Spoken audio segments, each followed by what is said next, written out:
వరంగల్ జిల్లాకు చెందిన 45 ఏళ్ల మహమ్మూదా అనే మహిళ టూరిస్ట్ వీసాపై మస్కట్ వెళ్లి తీవ్ర ఇబ్బందులు పడ్డారు. నకిలీ ఏజెంట్ మాటలు నమ్మి జూలై 16వ తేదీన టూరిస్ట్ వీసాపై మస్కట్కు వెళ్లారు. అక్కడికి వెళ్లిన తర్వాత అసలు మోసం బయటపడింది. సబ్ ఏజెంట్ ఆమె ఫోన్ లాక్కొని ఒక గదిలో బంధించాడు. ఆమెకు నచ్చిన పని చేయాలని ఆమెను తీవ్రంగా వేధించడం మొదలుపెట్టాడు. తిరిగి స్వదేశానికి పంపాలని వేడుకుంటే తాము ఖర్చు చేసిన ₹1,12,000 చెల్లించాలని డిమాండ్ చేశాడు. దీంతో మహమ్మూదా కుటుంబ సభ్యులు ఆందోళన చెందారు. మానవ అక్రమ రవాణాకు బలైన మహమ్మూదాను బీఆర్ఎస్ వర్కింగ్ ప్రెసిడెంట్ కేటీఆర్ తన సొంత డబ్బులు ఖర్చు చేసి స్వదేశానికి రప్పించారు.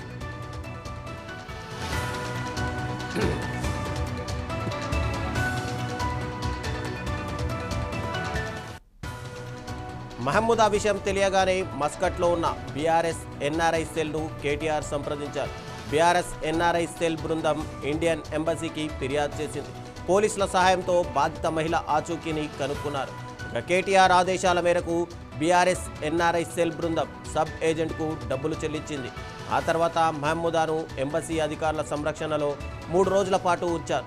అన్ని లాంఛనాలు పూర్తి చేసి ఆమె పాస్పోర్ట్ను తిరిగి తీసుకొని స్వదేశానికి సురక్షితంగా పంపారు. మహమ్మూదా భారత్ వచ్చేందుకు సొంత డబ్బు ఖర్చు చేసిన కేటీఆర్కు బాధితురాలి కుటుంబ సభ్యులు కృతజ్ఞతలు తెలిపారు. కంపెనీ వీసా, వర్క్ వీసా ఉంటేనే విదేశాల్లో ఉద్యోగం చేయడానికి వెళ్లాలని కేటీఆర్ ఈ సందర్భంగా సూచించారు.